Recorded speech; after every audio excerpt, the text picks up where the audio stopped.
Hi, this is Claire again with the full moon cards. Today we have our little vintage Ratatösk, I call it. You might know it from the Germanic people with a tree of life. The world ash, where the little Ratatösk, which was a squirrel, was running between the eagle and the Nitterk, the dragon at the base of the tree, and it was cheerfully twisting messages and enraging them a little bit. So I thought this would be nice because it's a vintage piece I found. And also we have a vintage deck today, so I thought this would be very fitting as a power animal. I don't know what. It's just a cutie. It's a little cutie pie from Western Germany, so it's still a little bit older. I will show you. It's from a company from Western Germany, so it was made before the division of Germany was ended. Yes. So we have. So for me, this is still funny because I'm from the eastern part. We was under socialist rule until this changed, and it's always a little bit like you get something. There were West packages in this time. I'm just shortly telling, and then we start. West packages meant when you had relatives from the western side of Germany, you got sometimes packages with food and things like that, with good Western stuff, so to say, because in socialist times it was not so funny, and yes, coffee and things like that were very, very cherished. So when I read this, Western Germany, it still reminds me a little bit of this time when you got from the sister of my granny was living in the Rhineland, so in the western part, and then we sometimes got packages from this part of the family at Christmas, and this was really sweet and cute, and it was like, oh, Christmas, this was so Christmassy because this beautiful stuff was not available. So this reminds me of that, but it's just a side story. We want to read the cards, of course. So these cards are a little bit older than this time, from the making and from the design, from the fonts that are used, and also from these little things, these little designs around. I would say they are from 1910 until 20 maybe. They are from Bad Oldesloe, Uranus Publishing.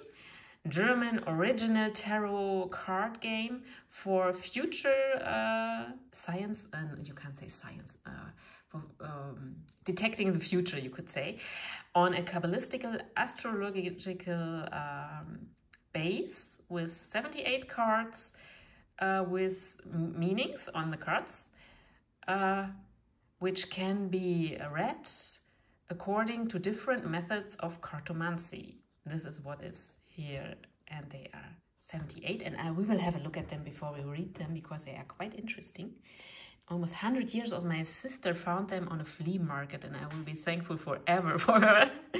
So yes, we have, for example, here help from someone who is positive towards you, protection. Then we have side cards, side meanings and reverse meanings. We also have here astrological meanings like Jupiter and the sun here, and they are clearly influenced by the huge Egyptian trends at that time, because the excavations in Egypt, excavations, do you say it like this? You know, when the archaeologists made their big finds in Egypt, yes, they had a huge influence on the imagination, on the esoteric orders of that time. Golden Dawn, for example, or yes, also the Freemasonry was influenced by it. So because yes, most of Golden Dawn people were Freemasons also. So this goes hand in hand. And we see people's imagination was really huge around this. And yes, these Egypt and Kabbalistic things still influence our modern esoteric, and New Age, and everything is influenced by that a lot. People often don't ask for the roots of the things, but they are there, right? So if you are interested in this, I must have a look. There is a beautiful video from Nordic Animism channel, and he, in one video, he explains how all of this came to be. I will have a look at this and I will search it for you and I will put it in the video description, right? I will just make a little note that I don't forget it. So I have it. So I don't forget it. I will write the link in the video description box, because he has an amazing video on the history of these things and how modern esoteric came to be, like from Icelandic times. And even in Iceland they had interest in Kabbalah much earlier than you would presume. It's very exciting, and I will put a link into the video description box. Please have a look at this video if you are interested in these things, in the roots of it all. Yes, so we will have a look in the cards, at the cards. And we see 2 knaves and 1 of the minor arcana. So first of all, we see the knight, oh, not the knight, the knave, it's a little bit, tongue breaking, of swords. And this card, when you know the classical Smith-Waite deck, it is very like a little bit mischievous, you could say. It's a bit like anxious also. You have this beautiful word, we don't have an expression like this in German, anxiety, which sums up so many things very beautifully. It's not so beautiful, but it's very like on the point, this word. And anxiety is his main word. He is about being young, which also can mean you are new to this field. You are inexperienced. It does not always have to do with your age, right? It's being young. You can be young when you start with a hobby when you are 80. This is no problem. Then you are young in this field. So your age in this field is young, quite. You could say your experience age, you could call it. Yes, he is young and he is quick, and this can be a problem when you have a weapon, right? So he is really about being sometimes a little bit self-observed, self-righteous. Yes, I know it all. I know it better. Why don't they understand me? And the problem with him is he doesn't see the whole picture. He has a lot of energy. He is very outspoken, but he doesn't see it all. There is a little maturity lacking, right? And we can all remember, maybe you are a young person, so you know this feeling. They all don't get it. Yes, when you are young, they assume you don't know anything. When you are young, they assume you know nothing. Yes, right. Taylor put it in the right words. So yes, this is a problem when you are young, because you have all of this strength and energy and inspiration and force. Yes, but on the other side, the swords are a bit not superficial, but they are very light, airy. It's the air element. Yes, and so this does not go together too well. And when you are a little bit mature, your picture becomes broader, and in the best way, if it goes in a good way. Your picture becomes broader and you become more understanding. And he's very fierce, and we see all this red behind him. There's also anger. There's a lot of energy. And with this card, I also always call this a little bit of a homework card. It means that you get homework from the cards, which happens quite often. They are not just like, oh, we see this, we see that. You want to make something out of it, right? So he means try to see the whole picture. I don't know if you say it in English like we say, bird perspective. Taking the bird perspective means you draw yourself out of the situation and you try to see like a neutral person as many aspects as possible. And this is the advice of this card, because you can hurt others and even yourself with this. And I think most of us knows at least one self-righteous person who is always almost hurting itself with all this stirred up energy and all this activism and all this too much. Like the swords are easily lacking grounding, right? Because the air element is, it's flowing. Very much. It's not so grounded. So this is important. Ground yourself. Don't go with all the angry stuff outside. Yeah. No matter in what direction.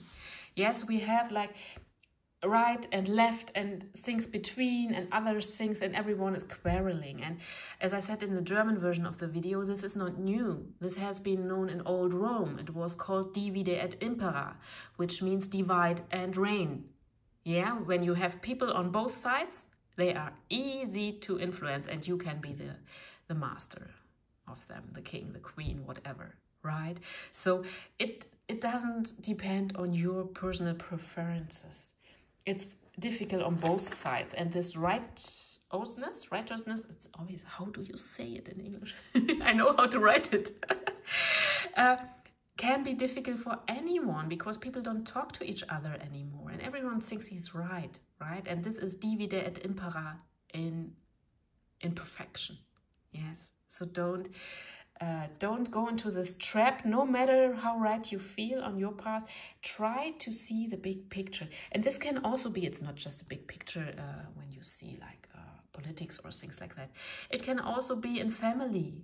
You know how to do it right. Why don't they come along with me? Why don't they act like I want them to act? Because I know how it needs to be done. Maybe you don't know. Or maybe you have a person like this in your life and you need to handle it. And this card gives us advice how to handle it.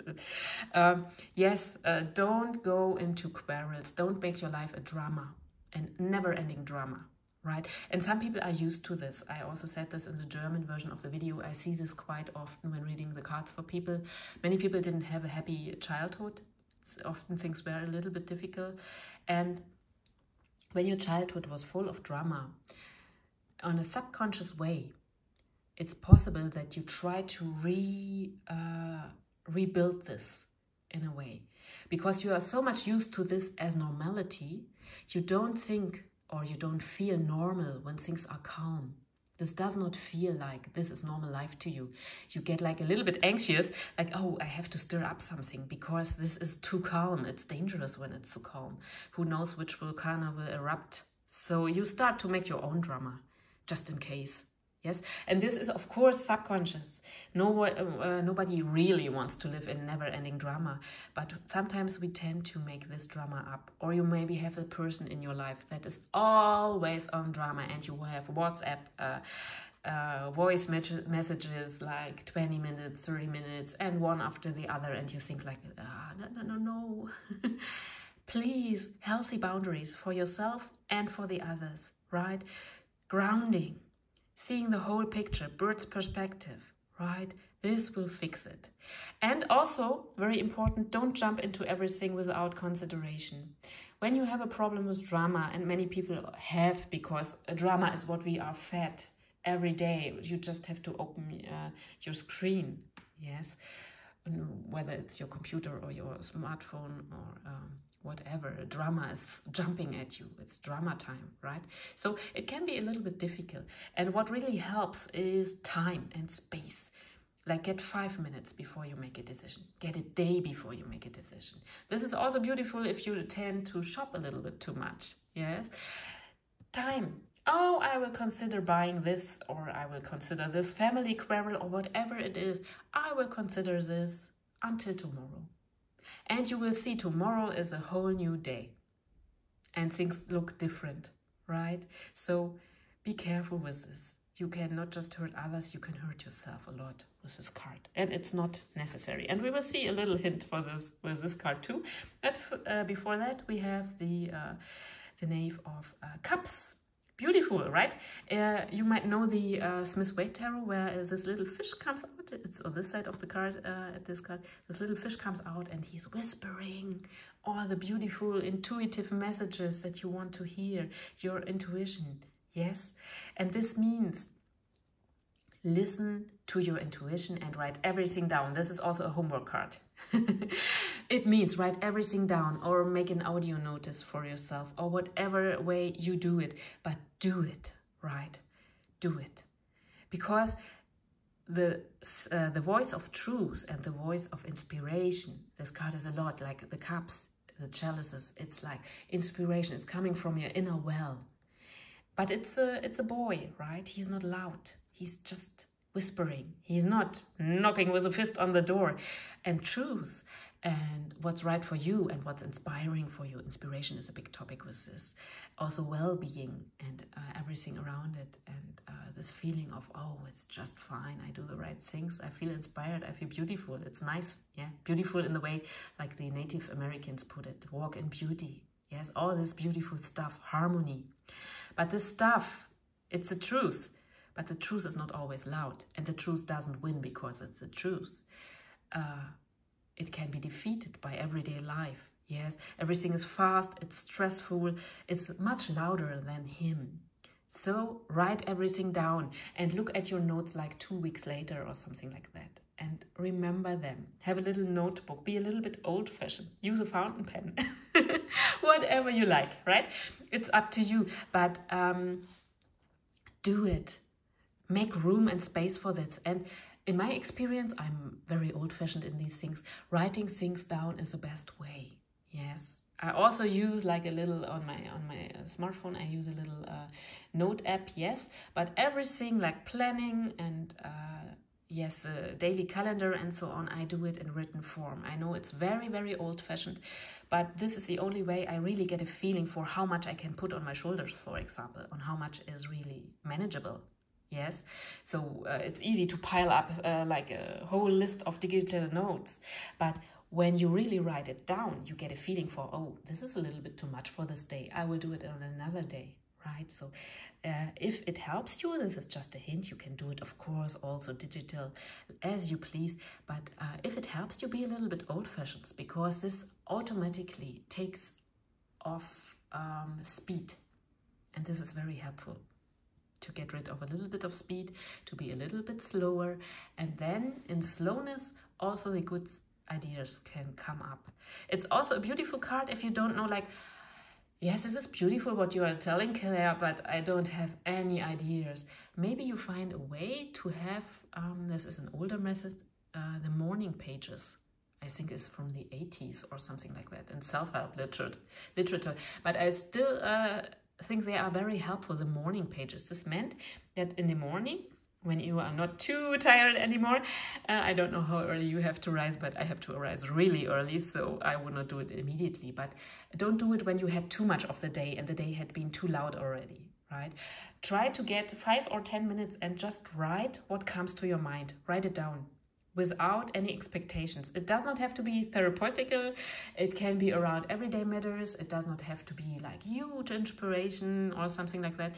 And you will see over the days, some days you get really great ideas and you wouldn't have them without these pages. So do it. And other days it will be just random stuff like, oh, we need to buy this and that from the grocery store later. This is okay. It does not have to be anything. You don't have to be have to have expectations around this, or to be special, or to be inspired. Just do it, right? This would also be an approach with this knave, to get the inner juices flowing. Yes, it's the element of water. And to, yes, to really drink from your own cup, you could say in a figurative way, to get your own well bubbling up with clear spring water again. Yes, it's a very beautiful card, but he's small, he's not the king. So he's also not the knight. So you really need to give him space and tenderness so he can bloom. Yes? And our third card is the Seven of Swords. We see this beautiful sun, but it's quite under pressure, you could say. They assign this to the sun. In classical Kabbalah, it would be Venus, the Venus principle, which is not so stable as the sun principle. So you can see everyone was having different opinions, and sometimes even whole branches of old esoteric orders, they branched off because no, we see it different. And yes, it was a time of lots of quarrel, as it is today. Nothing is new under the sun. So when we see the sun, we see it's really stressed out because all of these spades, of these swords, are going towards it. And you could say it can be on many levels. You could say it's the modern age with too much information, too much social media and news and all of this. It could also be in your family. Maybe you are the peaceful one, the one who tries to reconcile everybody and who is trying to make things fit when others don't do it. Things like that, the responsible one. Yes. So when you are in this situation, I think this picture is really inspiring. This sun is like it's winking. Yeah, it's like oh, I will let 5 be even, we say in German. This means even numbers are like 2 and so on. But at this time, I will let 5 be even. And this means you don't care so much for the rules. they should do as they please, or as my granny would have put it, beat yourself until you're laughing. This is a typical granny sentence, which meant let these people do what they want to do. They won't hear you anyway, right? You can apply this to many things. Sometimes it's the best to be cheerful and to just let them do it. It takes the perspective of the outsider a little bit. Yes, there is so much, as I have said it already, divide et impera, right? Divide them and then you can reign, you can be the emperor.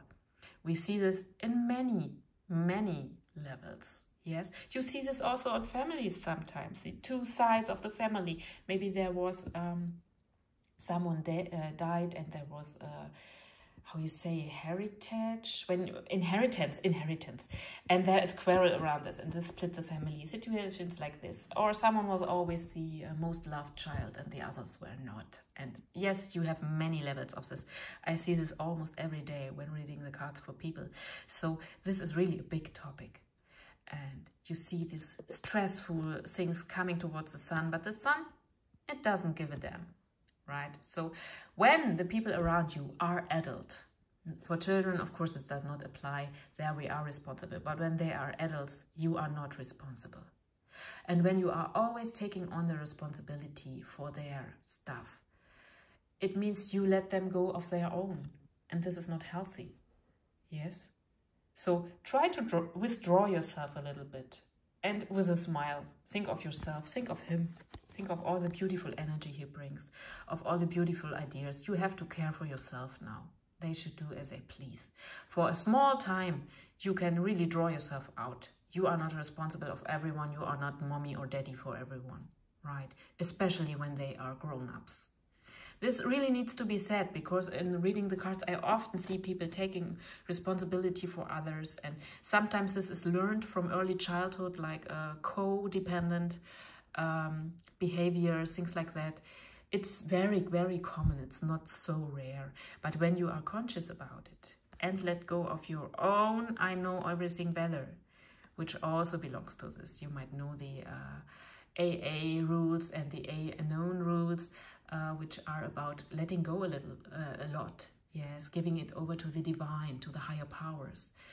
And this also means letting a little bit go of this, I know everything better than others. Yes, so there are many levels you could see these cards. When we put them together to a picture, we see this too much, too fast, and too self-righteous or righteous. Yes, you can be the victim of this, or you can really be the predator, so to speak, or you can be both. In most cases, you are both. It's always both sides of the coin in some way, in a deeper way, when you look at the subconscious. So this is a homework card, like take your bird's perspective, get out of the quarrel. You will only hurt yourself and others. It's not good to jump into everything, to be active, to be the rebel or the person who wants to get everything right. It's not always the best way. Sometimes stepping back, taking a little wink, using humor. If it needs to be black humor, use black humor. It doesn't matter, but don't let yourself be, like picked with all these swords. Yes, these two here really belong together in this picture. And we can put them here on the side, like this is a problem and this is a possible solution. And I want to let him stand a little bit for himself when we have this little review of the reading, because he means your inspiration, your cup, your holy grail, you could say. But he is not loud. He is not fist on the table, now we do it. So write everything down. He's also a homework card. Write everything down. I would really write it down, literally. But if you prefer digital, no problem. Everyone is having his own or her own preferences. Just do it and revisit it. This is the second part. It's important. Taking note is beautiful, but in the evening, with a nice cup of tea or whatever you please, with a nice cup, sit down with your notes, review them, let them have an impression on you. You don't have to make everything up with the left side of the brain. Maybe you want to draw a little bit around it, doodle a bit around it. Use creative things, make a little collage. Yes, whatever you please. And I personally would say, because I have very good experiences with this, do it with your hand. Don't do it digital. It's, for example, drawing is beautiful when you do it on an iPad or something like that. Yes, this is fun. I also do it sometimes. But when you really have this pen, it goes deeper, right? So go deep. Allow him space. You need to make space for him. He won't come through if you don't make space for him. Right? So give him space, give him a little bit of time. It does not have to be huge. His messages will come through. Just this little bit space, this little bit of time, and he will give you the best of the answers you need right now, especially for your personal well-being, for your emotions, because he is a card of cups. Yes? So these are the cards for this time, and we will see each other next reading again.